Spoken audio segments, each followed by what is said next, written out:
All right, welcome back.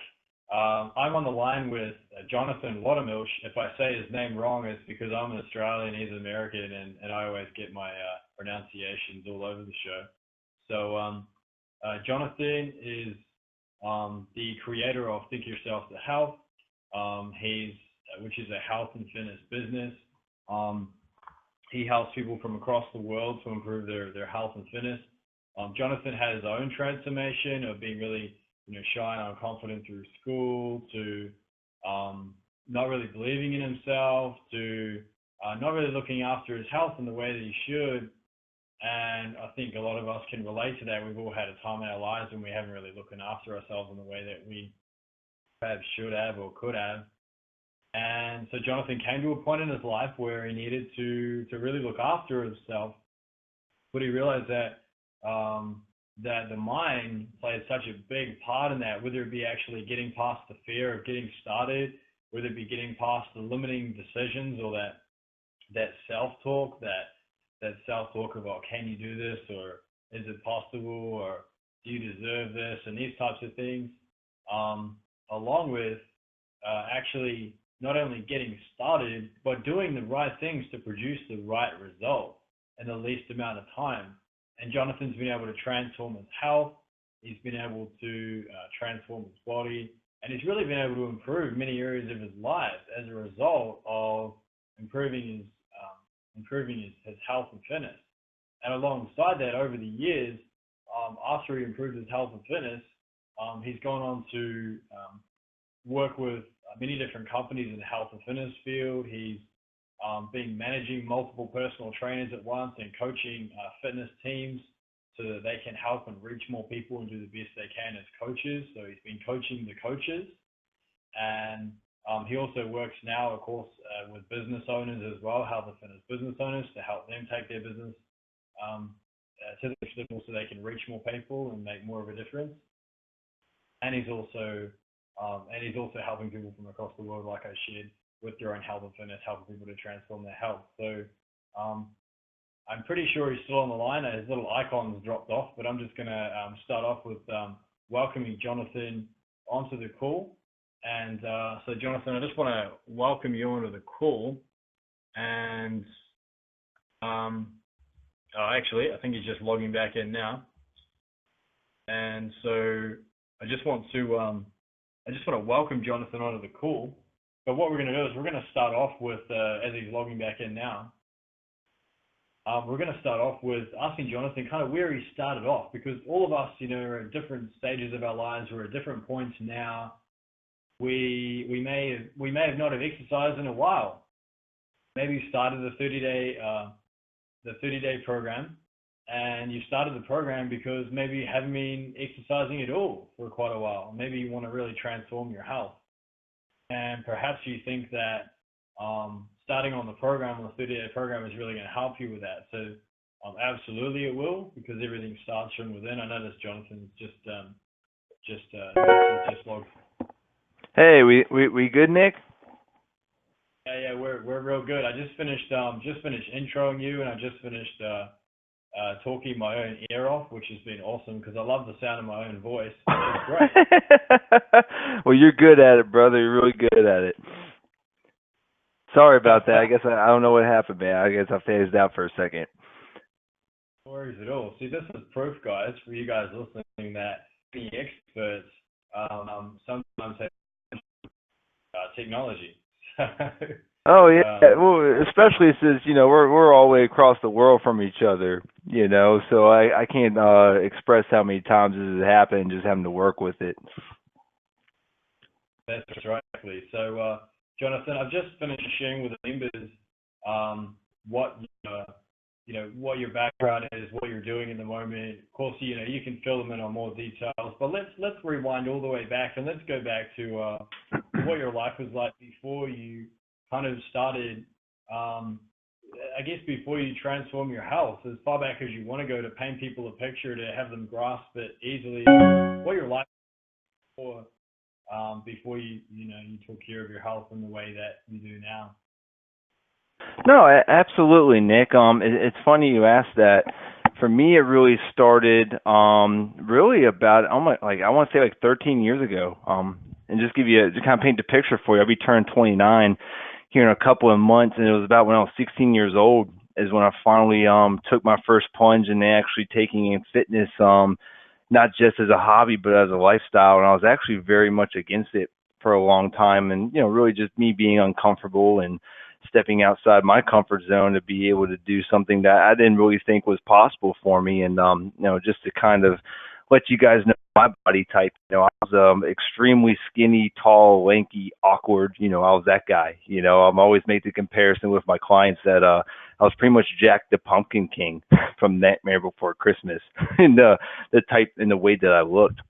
And I just hit this point when I reached the age of 16 that I said enough was enough, and I started working out, not knowing what I was doing at all.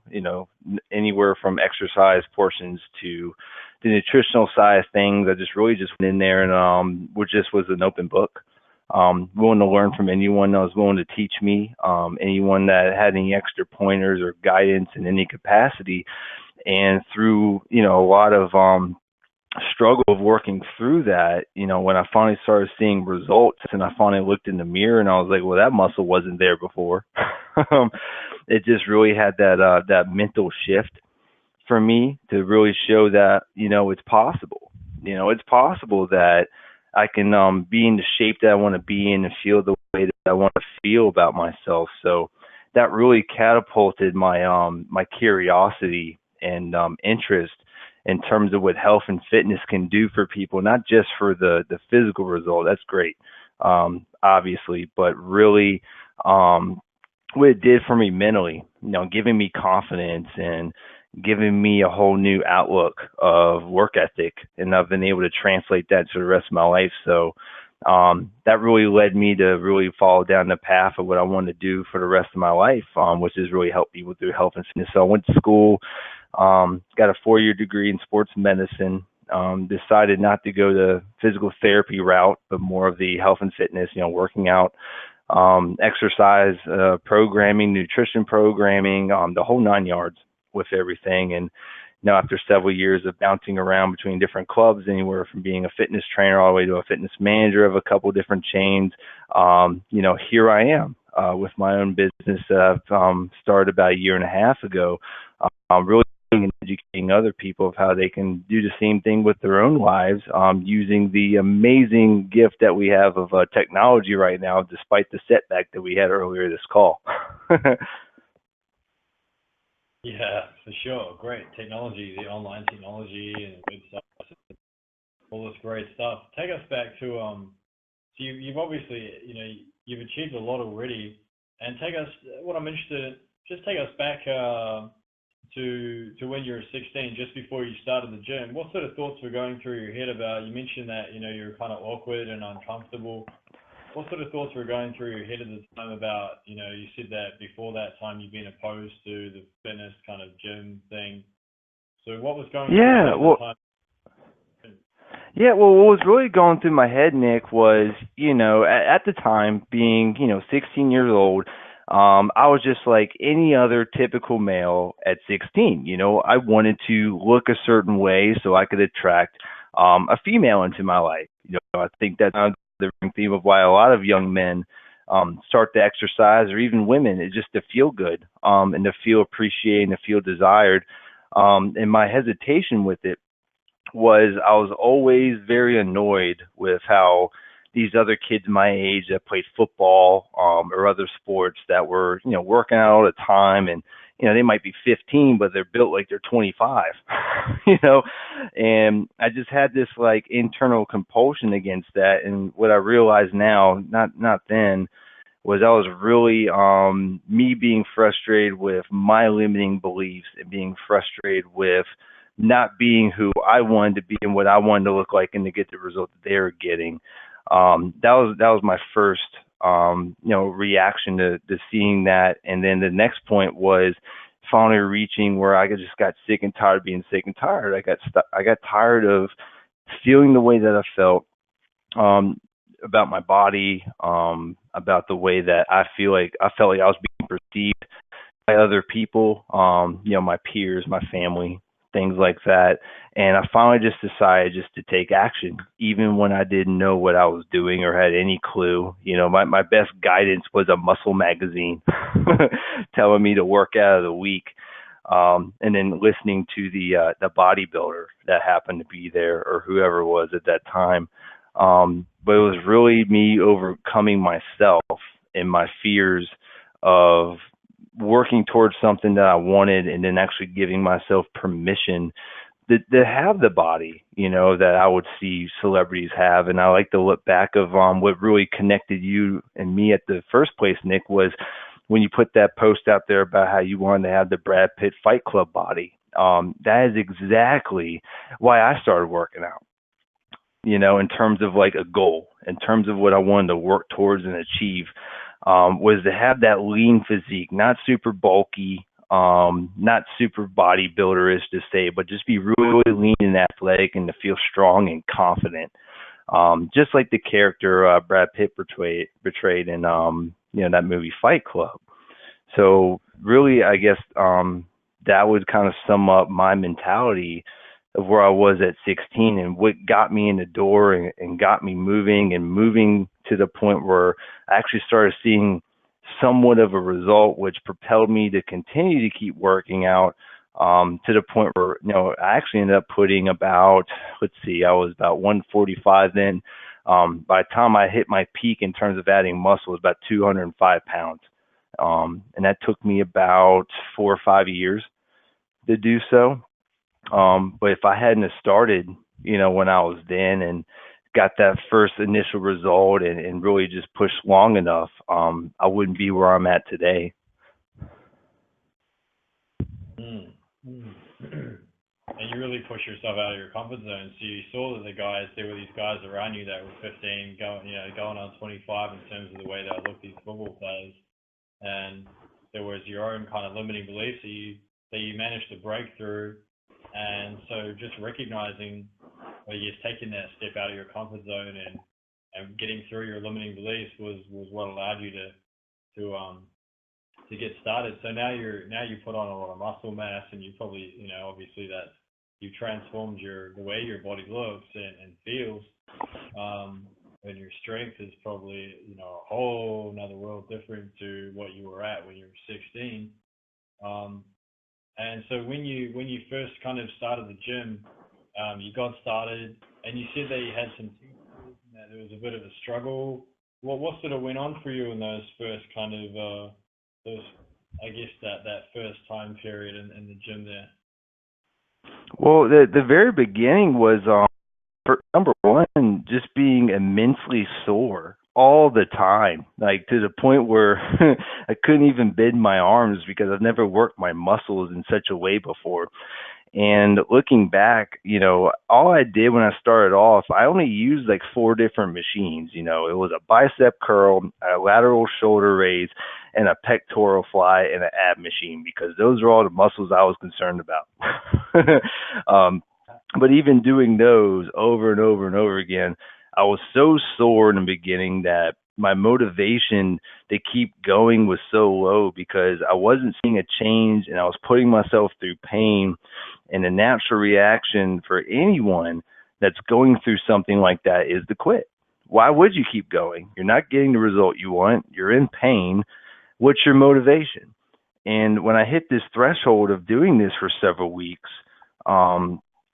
I asked myself that. I was like, why am I doing this? I still look the same and I'm sore all the time. And then that's where I had someone reach out to me. And, they were like, hey, Jonathan, have you ever thought about working out your triceps at the same time? You grow your arms twice as fast. And as a 16-year-old, you could tell the paradigm shift I had. I was like, holy cow, that's twice as fast.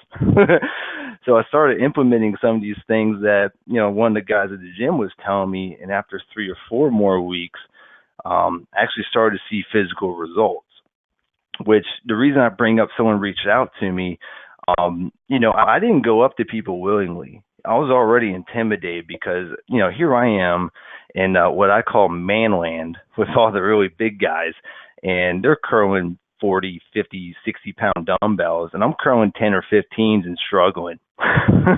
I felt so inadequate and I felt so out of place. And every ounce in my body was telling me, "What are you doing here, Jonathan? This is not your place. These are not your people." And the fact that I kept showing up and I didn't quit, one of them actually reached out to me and goes, "Let me help you out, little man." Actually, that's exactly what he said. I don't remember his name, but I'll never forget what he said to me. And he showed me a couple of things and I applied them and I kept going. And then after, like I said, a few more weeks after that, finally looked in the mirror and started seeing some changes. And that was game over for me. That's when I knew like this is a lifestyle. It's not a fad or a trend for me. Wow. So you saw the results in the mirror. You probably felt the strength gains in the gym.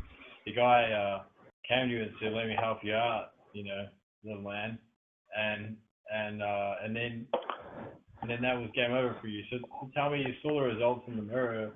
What went through your head when you saw those results in the mirror? When you knew that you were getting the results you want? Like, was it a decision that, oh, yeah, I'm going to go on with this for a long time now, or was it like, oh, this is starting to work, let's keep going and see what happens? Like, what was going on for you then? For me, it showed me that it was possible. That it was just simply possible. After everything I put in, just to see like just a little amount of change. I wasn't even thinking about, well, if I keep doing this, I'll look exactly like this. All I knew was that if I just keep simply moving forward, it can only get better and the sky is the roof. There's unlimited potential. And the best analogy I can give you is if you've ever seen the first Spider-Man with Tobey Maguire when he gets bit by the spider. And he first wakes up the next morning and he's feeling groggy and he looks in the mirror and all of a sudden he has all these muscles. And he's just flexing, for like 20, 30 minutes. That's pretty much what I did when I first saw my tricep.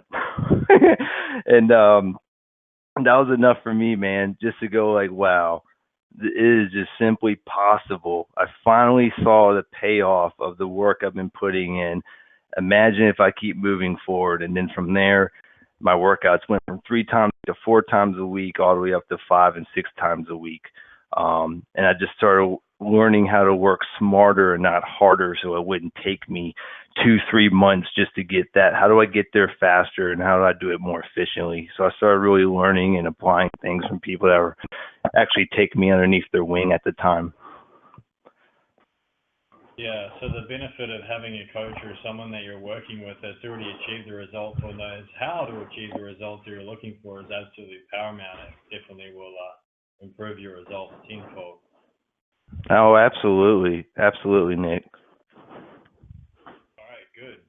And tell me, what are your thoughts about, you had that experience, you're looking in the mirror, you saw results, it was possible for you, and then you continued working harder and your workouts became, you started working out more days per week.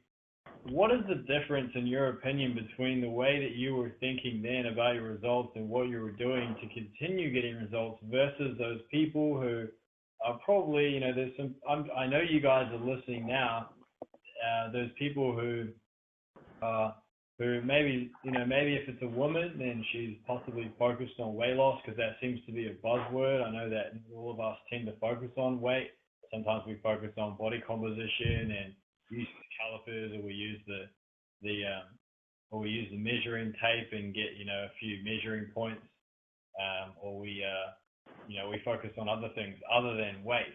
But for a lot of women, they focus on the scales, and so what is the difference between those women who, they might lose a kilo or two in their first week or 2 weeks or 4 weeks, they might lose a little bit of weight, and then they just don't keep going. Like, whereas you got those results, you looked in the mirror, you saw the results, you didn't quit, you kept going. So what do you think is the difference between people who, in your opinion, people who get results but then quit versus who get results and keep going?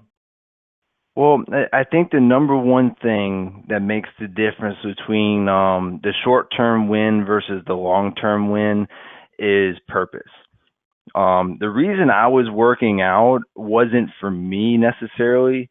It was for who I wanted and who I wanted to attract into my life. So I didn't work out to get big muscles so I could be appreciative of it. No, obviously the body image and how I looked, how it made me feel, that was great. But for me, it was really about attracting, at that time, the woman that I was courting, I would say, and being able to really maintain that. Now given, the mind, we can get in a whole different conversation about relationships and things like that. But as a 16-year-old, I was like, okay, if I get the body and I get this shape, then I can have what I really want, being with this woman and having a long-term relationship with her. So when I worked out, it wasn't just for me. It wasn't just so I could get in this shape and feel good about myself. I had a higher purpose for why I was doing it. As off as it was back then, being a young kid, not knowing too much better, every time I didn't want to work out, I thought of her. And I thought about what I really wanted was to eventually have the wife and the picket fence and the kids and all those things. So having a purpose with why you work out will drive you to do things that you've never thought you could do before. But if you only do it for yourself, then you'll quit as soon as it gets tough, because it's easy to do that. We do that every day in life. We always put away things that are not as important in that exact moment if it's just regarding us. But if you have a family you need to take care of, you've got kids that you need to be around for, you've got a certain strength level you need to have to be able to keep your job so you can keep helping people, whatever that may be for you, whenever you can derive a true purpose behind why you're wanting to lose the weight, your real why, when the quote unquote stuff hits the fan, it's going to make you 10 times stronger than you ever thought you could be, because you're not doing it for you. You're doing it for something greater than yourself. Number one, having a higher purpose. So at the time, regardless of what your motivations were, regardless of whether your purpose was, whether your purpose was different from what your purpose is now, or a year after, or 3 years after, you had a purpose that was bigger than you. You had a purpose that was outside of yourself, that was also growing for you. The purpose that you were working towards was congruent in that you wanted it. It wasn't what someone else said you should want. It was what you wanted for you, and it was a purpose that was outside of just doing it for you. Absolutely, Nick. Awesome. All right, great. That's a good golden nugget for you guys listening. That is a good golden nugget right there. So keep that in mind for whatever reason on your 30-day transformation, your 30-day program. What is your higher purpose? What are you improving your body health? So hey, the rest is history, Jonathan. So you got those results. You kept going. You had a higher purpose. Your purpose probably changed over the years. As you know it did. And Oh yeah. I'd like to say they're a little bit different from back then. Absolutely. I was when that reminds me. I was watching an interview a couple of years ago with a bodybuilder. He was like a Mr. Olympia, and the interviewer asked him, "What motivates you to want to be a Mr. Olympia?" And he said, "When I was 7 years old, I remember my father walking in, and I was watching the cartoon called The Hulk, and my father said to me, 'Oh, that Hulk, he's big and strong. He could do anything, couldn't he?' And as a 7-year-old boy, I was like, yeah." And so I thought that the Hulk was like the epitome of just awesomeness and could achieve anything. So he said, I figured that from that moment on, I decided that I wanted to be the Hulk. Now, I'm not saying his motivation is wrong or right, but what I am saying is that he's running the same pattern that he created when he was 7 years old, regardless of the differences that he has, regardless of the way that he thinks different as far as about other areas of life. He's still running the same motivation pattern, and for some of us that serves us, for some of us it doesn't. So I think that that chuckle that we just had there about you've changed your motivations, that's probably a good thing. Well, I think it breeds the next point, Nick, is anytime you set a goal by nature, you're going to want to find the next one. And a lot of times, as you go goal to goal to goal, you look back 4 or 5 goals later going, that was kind of silly. But if I hadn't have gone through that, it wouldn't have led me to the one I'm on right now, if that Exactly. makes So sense. Yeah, nice. All right, and so subsequently you've gone on to coach the coaches, to work as a fitness trainer, fitness coach, and you worked in the nutrition and the exercise areas. And so tell me a little bit. We're kind of wrapping up this one a little bit because we only got another 10 minutes or so before we gotta jump onto another call. Mhm. Um, so you transform your body, you transform your health, you transform the way you're thinking over the years.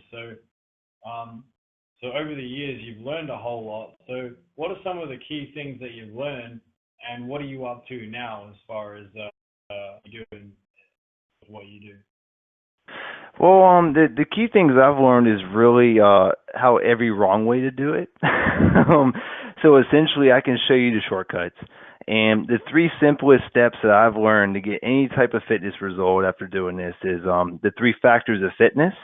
So the first one is energy in, which is just a fancy way of saying how many calories you're taking in a day that you need for your goal. So if you want to gain lean muscle mass, like a bodybuilder, like you said, your friend the bodybuilder, he's going to be taking a significant amount of more calories a day because his body's going to require it. And just like weight loss, we've got, people that want to lose some extra pounds or, belly fat, whatever it is. It's about finding the right amount for them to take every single day to be able to reach that goal. And it's not just about the types of calories you take in, it's all about the quality that you're taking in. So that breaks down into how much carbohydrates, fats, and proteins, and everyone, metabolizes energy differently. And it's about finding the right formula for each person because it's really this simple is what I've realized, and this is based on the law of thermodynamics. Energy cannot be created nor destroyed, only converted from one form into another. So when we find out the magical formula of how many calories you need to be taking in a day, just based on who you are, you can lose weight without even exercise. Now, will it be fast? Probably not. Will it be harder because you're going to have to really focus on what you're eating and how much? Yeah, but that's just one piece of the puzzle. The other piece is energy out. How many calories do you need to be burning a day to be able to reach your goals, whether it's weight loss or muscle gain and different things like that? And then also, which areas are you focusing on? If you're wanting to focus on your core, or you want to focusing on, your maximum lift, or maybe you're training for a 5K. Well, it's this simple. You need to train by doing. The best analogy I can give you is if you want to jump higher, then you need to train by jumping. That simple. When it comes down to the programming that is going to set you up for success. So once you identify the calories you need to eat and the calories you need to burn and the specific exercises that are going to give you that physical change that you want specifically for you, the last component is really the mindset. And this is really where Nick, you and I really connected. Is really by developing an overwhelming sense of urgency and purpose in what you're doing, and then identifying the limiting beliefs that have been holding you back, which is why I'm such a huge fan of what you're doing, especially branching out and doing the 30-day program that you've made for everyone. Because when you can combine what you need nutritionally, what you need exercise and activity wise, and once you develop that proper mindset, the sky's the limit, guys. It really is that simple, and it's really kind of custom for each person. It's kind of like a snowflake or a thumbprint, however you want to look at it, but the principles and the rules apply to everyone. And if you can nail down these three factors, exactly what's going to work for you, you can pretty much guarantee success if you're willing to run the play. Awesome, man. Three factors.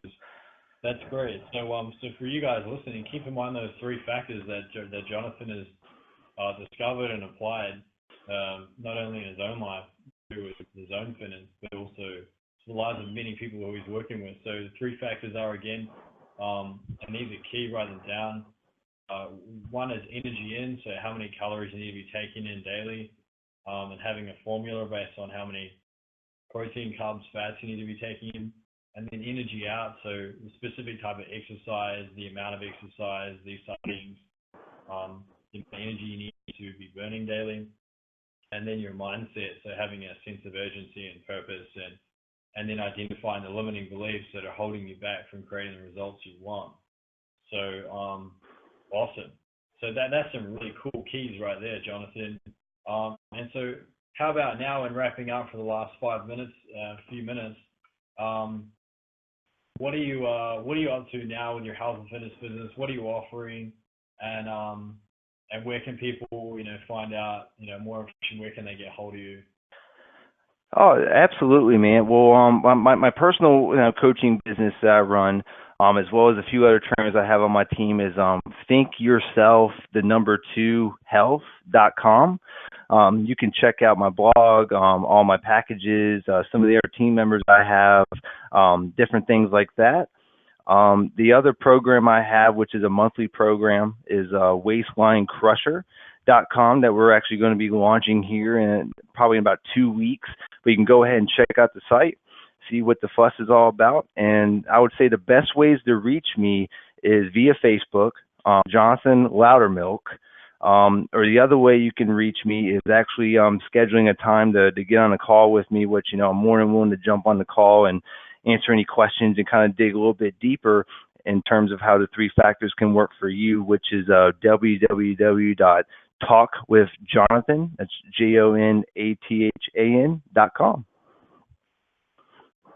Awesome, fantastic. So Jonathan offers a range of online-based health and fitness programs where he reaches people from all over the world. So it doesn't matter if you're in Australia, New Zealand, UK, Britain, wherever, or America. Jonathan, you can easily reach Jonathan there. The websites that he gave you where you can get in contact with him for a specific nutrition, exercise, and health-related interests and needs is thinkyourself2health.com, which is thinkyourself, the number 2, health.com. Also, Waistline Crusher, which you mentioned, is launching in a couple of days. So by the time this interview goes up, it pretty much would have been either already launched or right on launch day. This interview is going up in the next day or so. So Waistline Crusher, you can find that program at waistlinecrusher.com, or you can search for Jonathan on Facebook, which is Jonathan Lautermilch, which is Lautermilch. That's how his last name spelled, which I never pronounce it right. It's close enough, man. Yeah. And then of course, if you want to catch up, which he's offering everybody who listens to this call, a health and fitness consult, you can jump on to www.jonathan, JONATHAN.com, and you can book in a free consultation with Jonathan to catch up and chat with him there. I'm not sure if it'll always be free, so you might want to jump onto that as quick as you can. Is there anything you want to add to the end of this interview, Jonathan, at all before we kind of wrap it up? Honestly, I'd just say, man, I appreciate you bringing me on your podcast here, and if there's any way I can add value to you guys, let me know by all means. And definitely just want to shout out with Nick what you're doing, man. I think it's absolutely phenomenal. I've read all your books, obviously. I've gone through your training programs, and guys, you guys got a winner with Nick. So just really excited about what you're doing, man. Glad to be a part of it. Awesome, Jonathan. Well, I appreciate you jumping on the call. I know we've got another call to get on as well. So I'm going to hit the record button and stop. Thanks for joining us, guys, and we'll catch you again very soon. All right, take it easy, guys.